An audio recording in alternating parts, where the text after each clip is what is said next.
You have a date with the Angel, starring Betty White, Bill Williams as Gus Angel, presented by Plymouth, star of The Forward Look, and the Plymouth Dealers of America.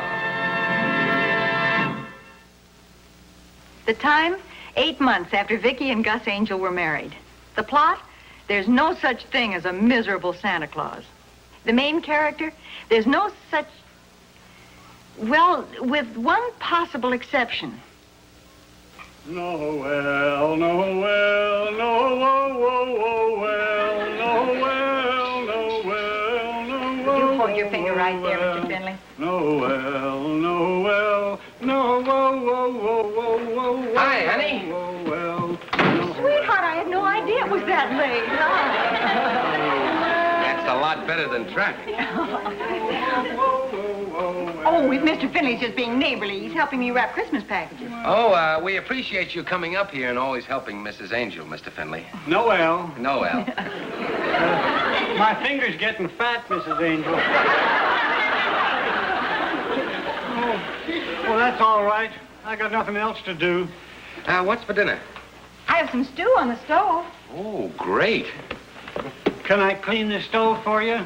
Stew can be pretty messy. The stew is in a pan on the stove, Mr. Finley. Oh.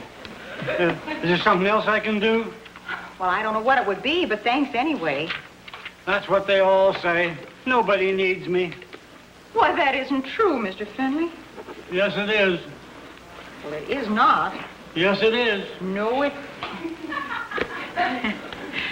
Mr. Finley, I happen to know that your son counts on you to do chores around the house. Well, you're always watering the lawn or doing housework. Watering the lawn. Big deal.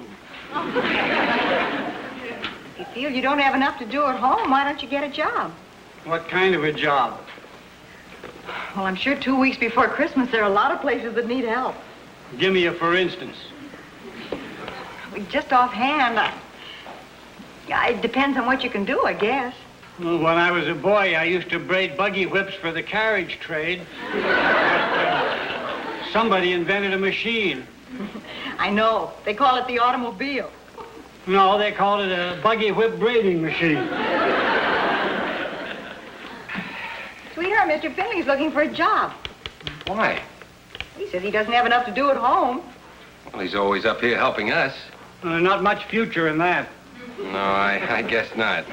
You know, sweetheart, if Mr. Finley had a regular job, he wouldn't have so much time to be helping us. Honey, I don't think that... Yeah.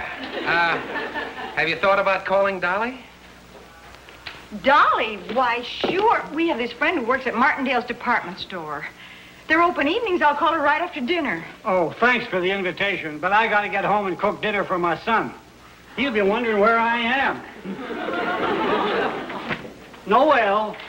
Noel. Noel. Oh, well.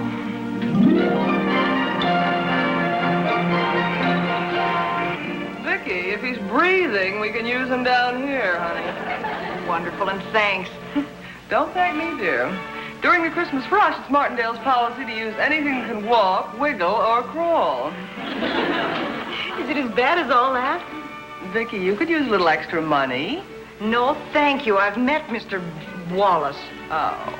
Well, if you think he's revolting normally, you should see him now. He's been made floor manager of the toy department, and he actually loves it. Well, then he isn't as bad as I thought. He loves it for 2 reasons. A, he gets a percentage of the department's cut. And B, he gets a chance to be nasty to hundreds of little children. Customers are waiting, Mrs. Koenig. I'm recruiting, Mr. Wallace. In that case, go right ahead. Let them wait. All right, Vicky, have your friend down here first thing in the morning. I will, Dolly, and thanks a million. Bye, dear. Bye. Mr. Wallace, I got another victim for you. He'll be down tomorrow. Oh. If I hear just one more fa-la-la, I won't be responsible. Mr. Wallace, doesn't Christmas mean anything to you at all? Oh, let's not get maudlin. What about this man? His name is Finley, and he got old without any help from you.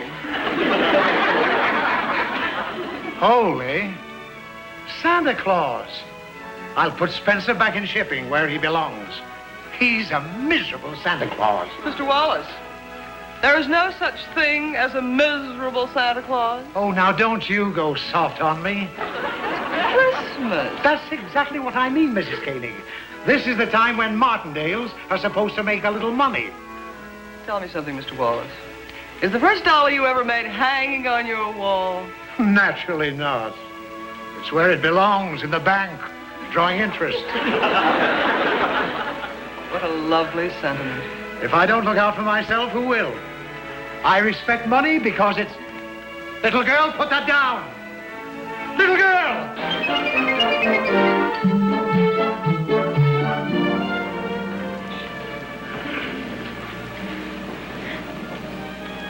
Good morning and Merry Christmas. Don't let Mr. Wallace hear you say that around here. Merry Christmas? Even good morning ties him in knots. He can't be as bad as all that. He's worse. Where's the new boy you were going to bring down? Well, he's not very new, but he's so anxious to be of help.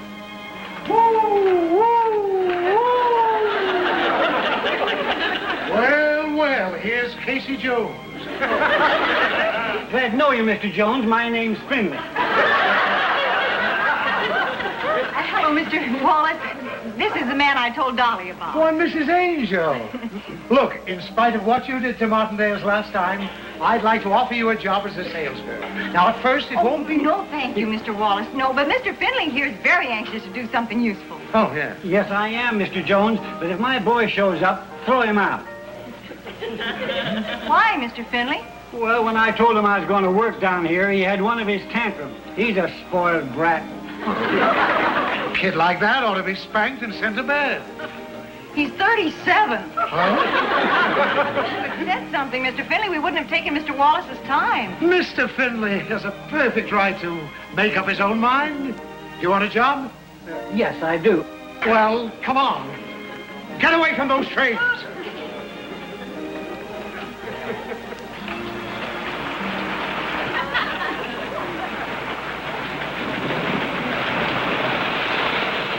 Mr. Wallace is nice to him. Would you say that Mr. Finley is just a few points off magnetic north?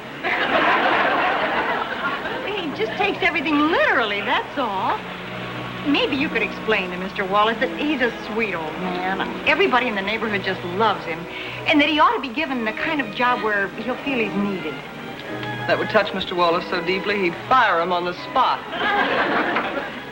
What does Mr. Wallace have planned for him? Oh, you'll see. Oh, excuse me.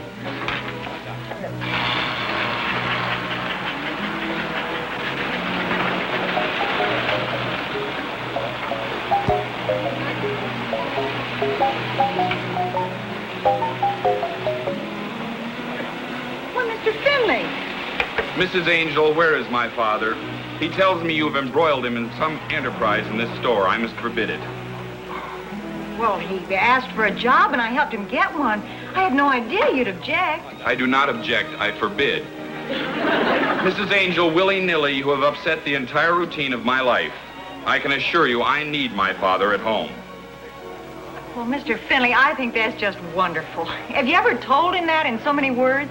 I have told him repeatedly that when I come home, he must have my supper ready for me. Oh, I see. Well, doesn't it matter to you that he wants to do something useful? There is nothing more useful to me than having my supper ready for me.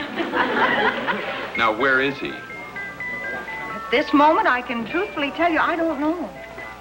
Mrs. Angel, your attitude strikes me as one completely lacking cooperation. Now, will you please tell me where he is? He went that way. You just described a 180-degree arc. Did I? I will find him myself. Mrs. Angel, it pains me to discover that you have absolutely no Christmas spirit. What? Ho, ho, ho. Thank you.